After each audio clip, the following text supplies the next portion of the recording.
Hello friends, పచ్చి శనగింజల పులుసు ఎలా చేసుకోవాలో చూసేయండి. ముందుగా పెనం పెట్టి గరిట ఆయిలు, సాసువలు, సన్నగా కట్ చేసుకున్న ఉల్లిపాయ ముక్కలు వేసుకోండి. అవి కాస్త మగ్గాక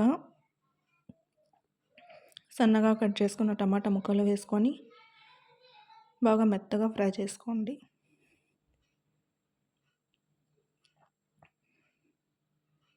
కచ్చాపచ్చాగా తెంచుకున్న తెల్లగడ్డలు వేసుకోండి, అది స్కిప్ అయింది.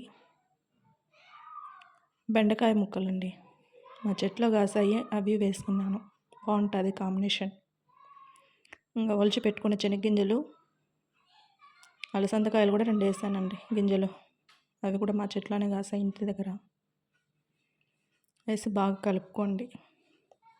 ఒక 2 మినిట్స్ ఫ్రై చేసుకోండి బాగా.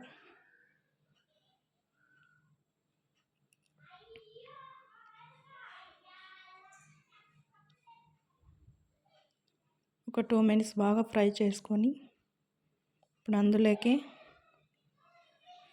ఉప్పు, కారం, పసుపు, ధనియాల పొడి వేసుకొని బాగా కలుపుకోండి. ఒక నిమ్మపండు అంత చింతపండు నానబెట్టి గుజ్జు తీసి పెట్టుకొని అందులోకి కలుపుకోండి. వేసుకొని బాగా కలుపుకోండి. మీకు సరిపడా వాటర్ వేసుకొని కాసేపు బాగా ఉడకనివ్వండి. అంతేనండి, రెడీ అయిపోయింది పచ్చి శనగగింజల పులుసు.